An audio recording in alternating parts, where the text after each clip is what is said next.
10 surprising truths about Japanese minimalism that no one tells you. Think you know everything about Japanese minimalism?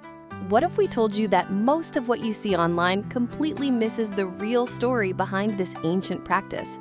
Hey everyone, welcome back to our channel. Today we're diving into something that's been bothering us for a while.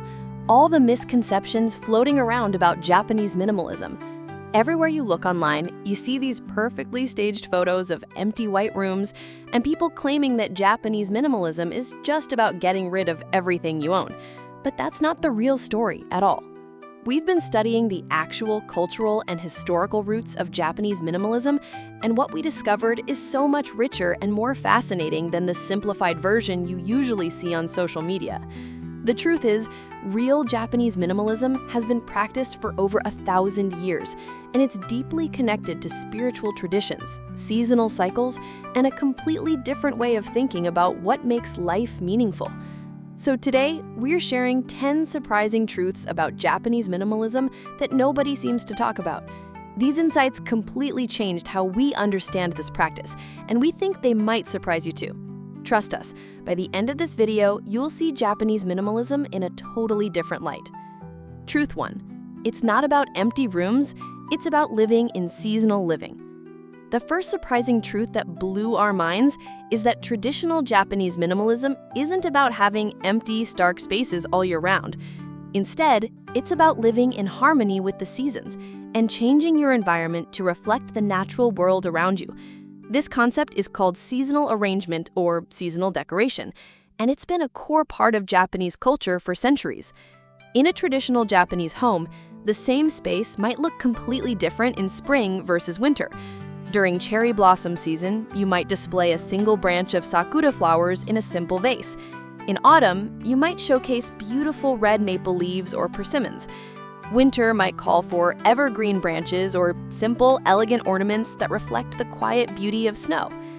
This approach means that Japanese minimalism actually involves more intentional curation than the Western version we usually see on social media. It's not about never buying anything or never displaying anything.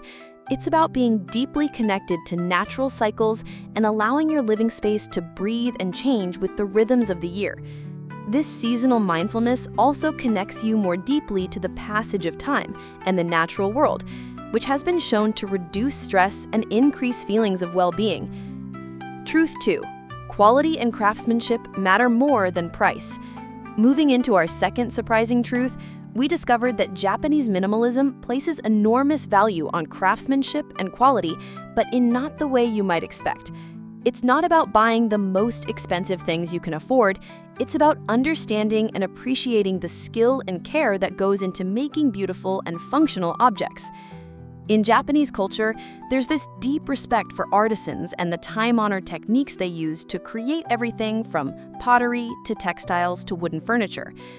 A simple ceramic bowl made by a skilled craftsperson using traditional methods might be treasured for generations, not because it cost a lot of money, but because of the knowledge, skill, and intention that went into making it. This perspective completely changes how you think about your possessions. Instead of just looking at price tags or brand names, you start paying attention to how things are made, where they come from, and the story behind their creation. You might choose a hand-thrown mug from a local potter over a mass-produced one from a fancy store. Not because it's cheaper or more expensive, but because you can feel the human care that went into making it. What surprised us most about this approach is how it naturally leads to buying less but appreciating more. When you start understanding and valuing craftsmanship, you become much more selective about what you bring into your home. You'd rather save up for one beautifully made item that you'll use and enjoy for years than buy several okay items that you'll eventually want to replace. Truth 3. It's deeply connected to spiritual and philosophical traditions that go back over 1,000 years.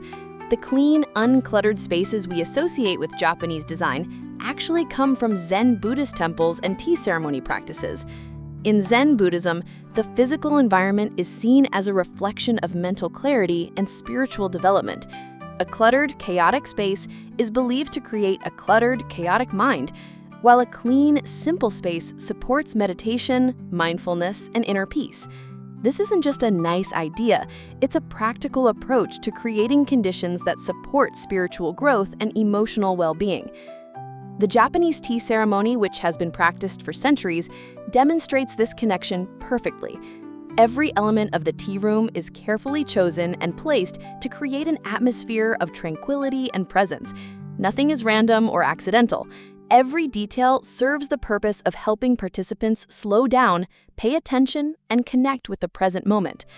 This spiritual foundation means that practicing Japanese minimalism isn't just about making your space look good, it's about creating an environment that supports mindfulness, gratitude, and inner peace. When you understand this deeper purpose, the practice becomes much more meaningful and sustainable than just following design trends or trying to impress people with how little stuff you own. Truth 4. Food and cooking are central to the philosophy. Here's a truth that really surprised us. Japanese minimalism extends far beyond just home decor and possessions into how people think about food and cooking.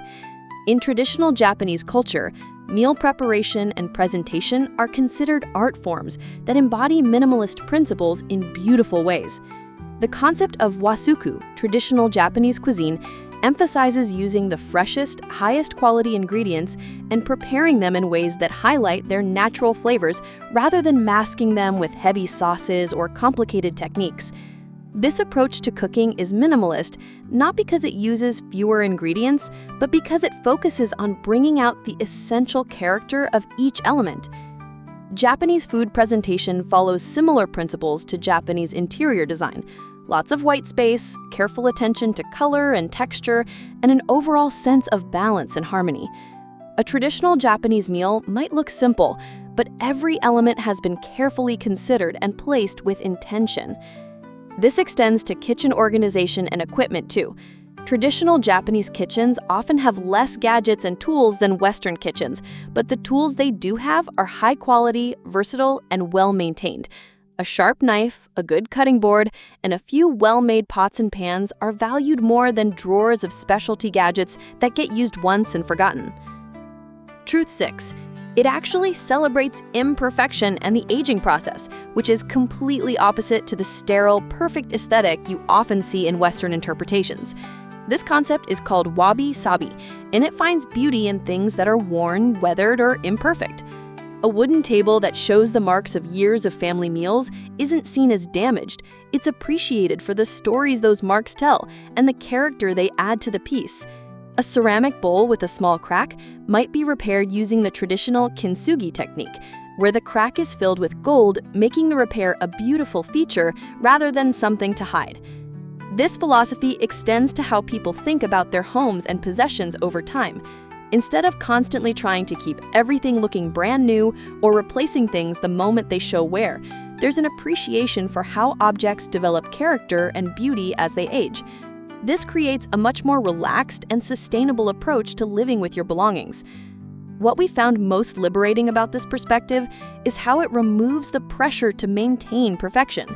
Your home doesn't need to look like a magazine photo shoot every day. In fact, according to traditional Japanese aesthetics, a space that shows gentle signs of being lived in and loved is more beautiful than one that looks untouched and sterile. Truth 6. Natural materials and textures are essential to authentic Japanese minimalism. While Western minimalism often focuses on synthetic materials, clean lines, and modern finishes, traditional Japanese design deeply values the warmth and character that comes from natural materials like wood, stone, paper, and natural fibers. These materials aren't just chosen because they look good. They're chosen because they connect us to the natural world and change beautifully over time. Wood develops a deeper patina. Stone shows the gentle effects of weather and touch, and natural fibers become softer and more comfortable with use. This creates environments that feel alive and evolving, rather than static and cold.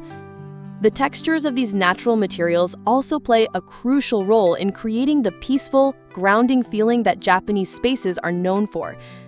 The smooth coolness of stone, the warmth of wood grain under your hand, the soft texture of tatami mats under your feet, all of these sensory experiences contribute to a sense of calm and connection that you can't get from synthetic materials. This focus on natural materials also reflects the Japanese principle of living in harmony with nature rather than trying to control or dominate it. By bringing natural textures and materials into our homes, we create spaces that feel more connected to the world outside our walls and less isolated from the natural cycles that sustain us. Truth 7. It's about relationships and community well-being, not about individual achievement. Our seventh surprising discovery is that Japanese minimalism isn't actually about individual perfection or personal achievement. It's deeply connected to relationships and community well-being. This was a huge shift from how minimalism is often presented in Western culture, where it's usually framed as a personal lifestyle choice or self-improvement strategy. In traditional Japanese culture, the way you maintain your home and possessions is seen as a reflection of your respect for your family, your guests,